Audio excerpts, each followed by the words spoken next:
দুনিয়া খুবই মন্দ জায়গা। আপনি হইলেন মেয়ে মানুষ। আমাকে দেখেন, পুরুষ মানুষ, বয়স 50-এর উপরে বলতে গেলে দিন শেষ। আমি সন্ধ্যার পর একা বার হই না। কেন বার হন না? ভূতের ভয়। মানুষের চেয়ে বড় ভূত আর কিছু নাই। মানুষ হইল সবচেয়ে বড় ভূত। 2বার আমারে মারার চেষ্টা করেছে। একবার বেড়া ভাঙ্গা ঘরে ডুইকা দাও দিয়া কোপ দিল। সেই বছরই পাকা দালান দিলাম। আরেকবার সৈধ্যাকালে। নবনী বলল, থাক, শুনতে চাচ্ছি না। চলুন ফিরে যাই। সুরুৎ মিয়া স্বস্তির নিঃশ্বাস ফেলে বললেন, চলেন আম্মা। সারা পথ নবনী একটি কথাও বলল না। সুরুৎ মিয়াও চুপ করে রইলেন। নবনী গেট দিয়ে ঢুকেই থমকে দাঁড়াল। ডাকবাংলোর সামনে বেশ ভিড়। 2টা পাজেরও জিপ দাঁড়িয়ে আছে। একটা জিপের পেছনের চাকা পাংচার হয়েছে। চাকা বদল করা হচ্ছে। ডাকবাংলোর সামনে চেয়ার পাতা হয়েছে। চেয়ারেও 2টা দল। একটা দলের সঙ্গে আছেন জামিল সাহেব। অন্য দলটি খানিকটা দূরে। নবনীর মনে হলো, বেশ উৎসব উৎসব ভাব। সন্ধ্যাবেলায় এত বড় দল কোত্থেকে এসেছে কে জানে। এরা কি এখানে থাকবে? নবনী সবাইকে পাশ কাটিয়ে যাওয়াই ঠিক করল। ডাকবাংলোর পেছনের দরজা দিয়ে ঢোকাই ভালো, কেউ দেখবে না। লাভ হলো না, সবাই তাকে দেখল, আগ্রহ এবং কৌতূহল নিয়ে তাকাল। জামিল সাহেব বললেন, ওই দেখুন আমার বড় মেয়ে, ওর নাম নবনী। নবনী জামালিকুম বলবে কি বলবে না কয়েক মুহূর্ত চিন্তা করল। ঠিক করল, বলবে না। এতদূর থেকে সালামালিকুম বলা অর্থহীন। চেঁচিয়ে বলতে হবে, হেসে মাথা নিচু করে হেসে ঘরে ঢুকে পড়াই ভালো। পেছনের দরজা দিয়ে ঢোকার সময় প্রথমেই শ্রাবণীর ঘর পড়ে, ঘরে বাতি জ্বলছে। দরজা খোলা, শ্রাবণী মোড়ায় বসে আছে, টিনের গামলা ভর্তি গরম পানিতে তার বাপা ডুবানো। শ্রাবণীর হাতে বই, তবে গল্পের বই না, পাঠ্য বই, ফিজিক্সের বই। নবনী বলল, তোর কি হয়েছে? পা মোচকে ফেলেছি, সাহেব ভাইয়ের একটা রং সার্ভিস রিটার্ন করতে গিয়ে পা পিছলে আলুর দম। বেশি ব্যথা পেয়েছিস? সিরিয়াস ব্যথা পেয়েছি, বিকট চিৎকার। মা, ধারণা, পা ভেঙে ফেলেছি। সঙ্গে সঙ্গে তার বুক ধরফর শুরু হলো। ইন্টারেস্টিং এক সিচুয়েশন। শাহেদ ভাই এমন মন খারাপ করলেন যেন তিনি নিজেই ব্যাডমিন্টন জ্যাকেট দিয়ে বাড়ি মেরে আমার পা ভেঙেছেন। নবনী বলল, তোকে দেখে তো কিছু বোঝা মুশকিল। আসলে পা ভাঙেনি তো? না ভাঙেনি, ফোলা কমে গেছে। ভাঙলে এত তাড়াতাড়ি ফোলা কমতো না। কয়েক মুহূর্ত চুপ করে থেকে নবনী বলল, আচ্ছা ভালো কথা, ইংরেজ মহিলার কবরটা যেন কোথায়? শ্রাবণী হাই তুলতে তুলতে বলল, কাছেই। নিয়ে যাবি আমাকে? পা ফেলতে পারি না। নিয়ে যাব কিভাবে? মহিলার কবর যে বুঝলি কি করে? নাম লেখা আছে। মারিয়া স্টোন না কি যেন, নামের শেষে কবিতা আছে। কি কবিতা? The bells will ring, the birds will sing. রিয়ের সঙ্গে সিংয়ের সহজ মিল। শ্রাবণী বলল, স্বামী বেচারা নিজেই বোধহয় লিখেছে, ভালো মিল পায়নি। কবর নিয়ে এত কথা জিজ্ঞেস করছো কেন? এমনি। নবনী মা খোঁজে গেল। জাহানারা রান্নাঘরে ছিলেন না, বিছানায় শুয়েছিলেন। ঘর অন্ধকার। তার মাথার কাছে মিলু বুয়া দাঁড়িয়ে আছে।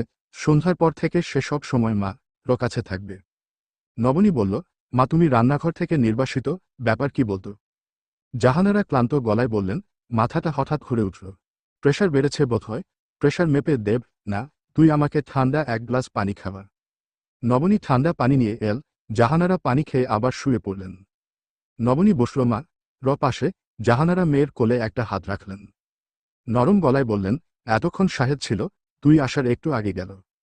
তোর খোঁজেই বোধহয় গিয়েছে। আমাকে কোথায় খুঁজবে? কি না কি এক বটগাছ আছে, তোর সেখানে যাবার কথা। শ্রাবণী ওকে তাই বুঝিয়েছে। মা, শ্রাবণী যে প্রচুর মিথ্যা কথা বলে তুমি জান। এই বয়সে সবাই মিথ্যা বলে। আমি বলতাম, বলেছিস নিশ্চয়ই। এখন মনে নেই। শ্রাবণী বানিয়ে বানিয়ে বলেছে এখানে কোন জঙ্গলের মধ্যে নাকি এক ইংরেজ মহিলার কবর আছে। মারিয়া স্টোন নাম। আমাকেও বলেছে। ওর হাবভাব আমার ভালো লাগছে না মা। ওকে নিয়ে চিন্তা করিস না, ও ঠিকই আছে। আয়, আমরা অন্য কিছু নিয়ে কথা বলি। কি নিয়ে কথা বলতে চাও? তোকে নিয়ে বলি। আজ শাহেদ তোর বিয়ের ব্যাপারে কথা বলল। নিজ থেকেই বলল, নাকি তুমি জিজ্ঞেস করলে? নিজ থেকেই বলল, তার মা খুব অসুস্থ। তার মা চাচ্ছেন বিয়েটা তাড়াতাড়ি হোক। সে তো তার মায়ের অসুখের কথা কিছু বলেনি। শাহেদ কখনো তার সমস্যার কথা বলে না। ও অনেকটা আমার মত। নবনী হাসতে হাসতে বলল, তোমার কি কোন সমস্যা আছে, মা? আছে। কি সমস্যা? শুনতে চাস? কি চাই? আমার ধারণা, তুমি এই পৃথিবীর একমাত্র সমস্যাবিহীন মহিলা। একটা পরিষ্কার রান্নাঘর, রান্নার জিনিসপত্র এবং ফ্রিজের ঠান্ডা পানি। টা জিনিস পেলেই তোমার হয়ে গেল। জাহানারা বিছানায় উঠে বসলেন। নবনী লক্ষ্য করল, তার মা উত্তেজনায় অল্প কাঁপছেন। নবনী বলল, কি ব্যাপার মা? না, কোন ব্যাপার না। তুই আমার সমস্যার কথা শুনতে চেয়েছিস। সমস্যা শুনে যা, থাক মা, আমি কিছু শুনতে চাচ্ছি না। তুমি এরকম করছো, আমার ভালো লাগছে না। মিলু বুয়া, তুমি মা কে এক গ্লাস ঠান্ডা পানি এনে দাও তো। জাহানারা আবার শুয়ে পড়লেন, ক্লান্ত গলায় বললেন, তোর এবং শ্রাবণীর বিয়ে হবার জন্য আমি অপেক্ষা করছি। বিয়ে হয়ে গেলেই আমার দায়িত্ব শেষ। তখন তখন কি? জাহানারা বললেন, এখন ঘর থেকে যা। কথা বলতে ভালো লাগছে না। জামিল সাহেব খুবই উত্তেজিত ভঙ্গিতে বসে আছেন। উত্তেজিত এবং আনন্দিত। সুরুজ মিয়া চেয়ারম্যান একজন হরবলা খবর দিয়ে এনেছেন। 40-45-এর মতো বয়স, বড় বড় চোখ, ভয়ঙ্কর রোগা, অতিরিক্ত লম্বার কারণেই বোধহয় খানিকটা কুঁজো। খালি পা, সবুজ একটা লুঙ্গি পরনে, এই শীতেও গায়ে পাতলা একটা ফতুয়া ছাড়া কিছু নেই। নবনী এসে বসল বাবার পাশের চেয়ারে। শ্রাবণীও হেল খোঁড়াতে খোঁড়াতে। শাহেদও আছে, সে একটু দূরে বসেছে, মনে হয় তেমন উৎসাহ বোধ করছে না। 2টি পাজেরো জিপে অতিথি যারা এসেছিলেন তাদের একদল চলে গেছেন। অন্য একটা দল এখনো আছেন। মনে হয় তারা থেকে যাবেন। শ্রাবণী বলল, ব্যাপার কি? সুরুজ মিয়া বললেন, ব্যাপার নিজের কানে শুনেন আম্মা। এর নাম মোস্তাক হরবলা। দুনিয়ার যত ডাক আছে মোস্তাক জানে। বাড়ি নবীনগর, খবর দিয়া আনছি। মোস্তাক কদমবুসি করতে এগিয়ে এল। নবনী, কি সর্বনাশ! বলে লাফিয়ে সরে যেতে গিয়েও সরে যেতে পারল না। মোস্তাক শুধু যে নবনী এবং শ্রাবণীকে সালাম করল তা নয়, উপস্থিত সবাইকে আরেক দফা করল। কেউ তেমন আপত্তি করছে না, সবাই মজা পাচ্ছে। সুরুজ মিয়া বললেন, মোস্তাক, শুরু কর। মোস্তাক হাত দিয়ে মুখ ঢাকল। হরবলার ডাক দেবার সময় মুখ দেখানোর নিয়ম নেই, হাত দিয়ে মুখ ঢেকে রাখতে হয়। মোস্তাক যন্ত্রের মতো গলায় বলল, উপস্থিত হাজের আইন। আমার নাম হরবলা মোস্তাক, বাড়ি নবীনগর, পিতার নাম ইসহাক আলী, মা আমেনা বেগম। এখন শুনবেন পাখির ডাক। পাখির মধ্যে সেরা পাখি হইল কাওয়া। ভদ্র সমাজ যারে বলেন কাক, কা কা কা। মোস্তাক কাক ডাকতে লাগল। নবনী এবং শ্রাবণী স্তম্ভিত। এ তো সত্যি কাকের ডাক। মানুষের ডাকে হতেই পারে না। কোন মানুষের পক্ষে কাকের এমন ডাক অনুকরণ সম্ভব নয়? ভদ্র সমাজ, কাকের বন্ধু হইল গিয়া আফনের কোকিল পক্ষী। দেখতে কাকের মতো, চেহারা আসল না, ভদ্র সমাজ আসল হইল গুণ। এইবার শুনেন কোকিল পক্ষীর ডাক। মোস্তাক কোকিলের ডাক ডাকতে শুরু করল। শ্রাবণী মুগ্ধ গলায় বলল, আশ্চর্য, খুবই আশ্চর্য হবার মতো ব্যাপার। ভদ্র সমাজ, উপস্থিত হাজের আইন। কোকিল পক্ষীর ডাক এক মতন না, এক এক সময়ে এক এক মতো। শীতকালে এক ডাক ডাকে, গরমকালে পৃথক এক ডাক ডাকে। হরবলা মোস্তাক বিভিন্ন ঋতুতে কোকিলের ডাক ডাকল। শ্রাবণী আবার বলল, আশ্চর্য, খুবই আশ্চর্য হবার মতো ব্যাপার। পাখির পর হলো পশুর ডাক, গরু, ছাগল, শেয়াল। তারপর হলো পতঙ্গের ডাক, ঝিঝি পোকা, মৌমাছি, মশা, বোলতা। জামিল সাহেব বললেন, তুমি বাঘের ডাক পার না? জি না স্যার, বাঘের ডাক কোন দিন শুনি নাই। শুনলে পারব। সুরুজ মিয়া বললেন, একবার শুনলেই পারবে। বড়ই ওস্তাদ। এ স্যার মানুষের ডাকও পারে। নবনী বলল, মানুষের ডাক আবার কি? মোস্তাক আলী বলল, আছে, মানুষের ডাকও আছে। শ্রাবণী বলল, দেখি শোনান তো। আমি মানুষের ডাক শুনতে চাই। শুনলে আপনি রাগ হইবেন। শ্রাবণী বিস্মিত হয়ে বলল, কি অদ্ভুত কথা, শুনলে রাগ হব কেন? মোস্তাক সঙ্গে সঙ্গে অবিকল শ্রাবণীর মতো গলায় বলল, কি অদ্ভুত কথা, শুনলে রাগ হব কেন? সবাই বিস্ময়ে দীর্ঘ সময় চুপ করে রইল। সবার আগে কথা বললেন জামিল সাহেব। তিনি হতচকিত গলায় বললেন, মানুষের ভয়েসের এমন রিপ্রোডাকশন যে হতে পারে, আমার ধারণার বাইরে ছিল। অবিশ্বাস্য, আনক্যানি। তিনি মানিব্যাগ বের করে টা নতুন 100 টাকার নোট এগিয়ে দিলেন। মোস্তাক আবার কদমবুসি করে টাকা নিল। কদমবুসি একজনকে করল না, সবাইকে করল।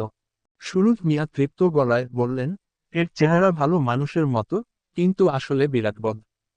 কেউ মারা গেলে সে করে কি রাত দুপুরে ওই বাড়িতে উপস্থিত হয়। মরা মানুষের গলায় ওই বাড়ির লোকজনদের নাম ধরে ডাকে।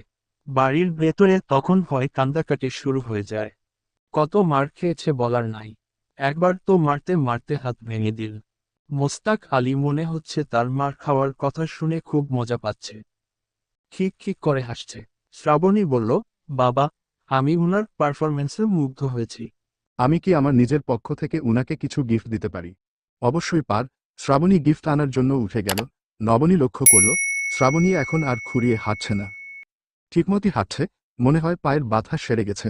শ্রাবণী সঙ্গে সঙ্গেই ফিরে এল। তার হাতে 2টা 500 টাকার নোট। সে মোস্তাক আলীর দিকে নোট দুটি এগিয়ে দিয়ে বলল, আমার এই উপহার গ্রহণ করলে আমি খুব খুশি হব। মোস্তাক চোখ বড় বড় করে সবার দিকে তাকাচ্ছে, হাত বাড়াচ্ছে না। সে পুরোপুরি হকচকিয়ে গেছে। জামিল সাহেব বললেন, ও দিচ্ছে, তুমি নিচ্ছ না কেন? নাও। মোস্তাক টাকা নিয়ে তৎক্ষণাৎ শিশুদের মতো শব্দ করে কাঁদতে শুরু করল। সে তার দীর্ঘ জীবনে একসঙ্গে কখনো এত টাকা পায়নি। শ্রাবণী দাঁড়াল না, নিজের ঘরে চলে গেল। সুরুজ মিয়া বিব্রত গলায় বললেন, কাঁদছিস কেন রে গাধা, কান্না বন্ধ কর। মোস্তাক আলী আরও শব্দ করে কাঁদতে লাগল। সুরুজ মিয়া মোস্তাকের হাত ধরে তাকে বাইরে নিয়ে এলেন। শ্রাবণীর ঘরের দরজা বন্ধ। জামিল সাহেব দরজায় টোকা দিয়ে বললেন, আসবো মা? শ্রাবণী বলল, এসো বাবা। জামিল সাহেব ঘরে ঢুকলেন, মেয়ের বিছানায় পা তুলে বসলেন, তার হাতে জ্বলন্ত সিগারেট। তিনি বললেন, তোর ঘরে সিগারেট খাবার অনুমতি আছে তো? অনুমতি নেই। তবে তুমি খেতে পার। জানালাটা ভালো করে খুলে দে, ধোঁয়া চলে যাবে। শ্রাবণী জানালা খুলে দিল। জামিল সাহেব বললেন, তোর সুন্দরবনের বাঘের খবর চলে এসেছে। লাস্ট সেন্সাস রিপোর্ট, বাঘিনীর সংখ্যা সবই আছে। এই সঙ্গে স্পটেড ডিয়ারের সংখ্যাও আছে। এই যে কাগজটায় লেখা, থ্যাঙ্কস বাবা, মেনি থ্যাঙ্কস। জামিল সাহেব সিগারেটে একটা লম্বা টান দিয়ে বললেন, নবনীকে দেখছি না। নবনী কোথায়? সাহেব ভাইয়ের সঙ্গে নদীর দিকে হাঁটতে গেছে। ও দেখি সারাদিন হাঁটাহাঁটির মধ্যে আছে। তোর হাঁটতে ভালো লাগে না? না। তোর পায়ের অবস্থা কি? ব্যথা সেরেছে? জামিল সাহেব চুপচাপ সিগারেট টানতে লাগলেন। শ্রাবণী বলল, বাবা, আমার মনে হয় তুমি আমাকে কিছু বলতে এসেছ। এখন বুঝতে পারছো না বলা ঠিক হবে কিনা দ্বিধার মধ্যে পড়েছ। বলে ফেল। জামিল সাহেব বললেন, একটু আগে তুই যে কাওটা করেছিস তা আমার পছন্দ হয়নি। সেই কথাই বলতে এসেছি। কোন কাণ্ডের কথা বলছো? হরবলাকে যে 1000 টাকা দিয়েছি, সেটা? হ্যাঁ। 1000 কেন? ইচ্ছে হলে তুই 5000 টাকা দিবি, সেটা কোন কথা না। কিন্তু যেখানে আমি 200 টাকা দিয়েছি সেখানে তুই আমাকে ডিঙ্গিয়ে 1000 টাকা দিলি। তুই আমাকে ছোট করলি। বাবা, আমি ওর কাণ্ড কারখানা দেখে মুগ্ধ হয়েছিলাম। আমি ভেবেছিলাম, আমরা যেমন মুগ্ধ হয়েছি, তুমিও লোকটাকে ঠিক সেরকম মুগ্ধ করবে। কিন্তু তুমি তাকে মাত্র 200 টাকা দিলে, আমার মনটা খারাপ হয়ে গেল। এই দরিদ্র দেশে 200 টাকা মাত্র না মা, তোর কাছে মাত্র মনে হয়েছে। ওর কাছে এ ছিল অপ্রত্যাশিত। ও প্রচণ্ড রকম খুশি হয়েছিল। হ্যাঁ, খুশি অবশ্যই হয়েছিল, কিন্তু তুমি তার খুশি হবার ক্ষমতা অতিক্রম করতে পারনি। আমি করেছি। 1000 টাকা পেয়ে কি রকম ভেউ ভেউ করে কাঁদছিল। ওর কান্না দেখে আমার নিজের চোখে পানি এসে গেল। যে কাজটা আমি করলাম সে কাজটা তুমি কেন করতে পারলে না? তোমার তো টাকার অভাব নেই। টাকা থাকলে সব সময় এমন দেয়া যায় না। পাবলিক ফিগারদের দিকে সবার চোখ থাকে। সবাই বলবে, জামিল সাহেব হাতে টাকা ছড়ায়। কোথায় পায় এত টাকা? কে কি ভাববে না ভাববে তাই মেনে আমাদের চলতে হবে। তোমাকে না চললেও চলবে, কিন্তু আমাকে চলতে হবে। শ্রাবণী নিচু গলায় বলল, বাবা, আমি তোমাকে হার্ট করে থাকলে ক্ষমা চাচ্ছি। আমি কাউকেই হার্ট করতে চাই না। কিন্তু আমার ভাগ্য এত খারাপ যে সবাইকে হার্ট করি। জামিল সাহেব উঠতে উঠতে বললেন, আচ্ছা ঠিক আছে। এটা এমন কিছু না। Let us forget it. Shrabani কাঁদছে। বাবা কঠিন কিছু বললেই তার চোখে পানি আসে। একটু আগে চাঁদ উঠেছে। আলো এখনো স্পষ্ট হয়নি। স্বপ্ন স্বপ্ন আলো। নবনী এবং শাহেদ হাঁটছে। নবনী তার অভ্যাসমতো মাটির দিকে তাকিয়ে হাঁটছে। পায়ের নিচে চকচকে সাদা বালি। নবনীর মনে হচ্ছে চিনির দানার উপর দিয়ে হাঁটছে। খানিকটা বালি এনে জিভে ছোঁয়ালে মিষ্টি লাগবে। নবনী নিচু হয়ে কিছু বালি হাতে নিল। সাহেব বলল, কি করছো? কিছু করছি না, বালি নিয়ে খেলছি। তুমি হাতে নিয়ে দেখ কি চকচকে বালি। হাত পাত, তোমার হাতে কিছু বালি দিয়ে দিই। সাহেব বলল, শ্রাবণীর মধ্যে তো আছেই, তোমার মধ্যেও অনেক ছেলেমানুষই আছে। নবনী বলল, আমাদের সবার মধ্যেই আছে। তোমারও আছে। থাকলেও চাপা পড়ে আছে। পাথর চাপা। পাথরটা সরিয়ে ফেল। তারপর আমার সঙ্গে কিছু ছেলেমানুষি কর। শাহেদ হাসতে হাসতে বলল, কি করতে বলছো? তোমার যা করতে ইচ্ছা হয় কর। জুতা খুলে ফেলে চল আমরা ওই চরে চলে যাই। মাঝখানে পানি খুব অল্প, হাঁটু পানিও না। চল যাই। তারা চরে গিয়ে উঠল।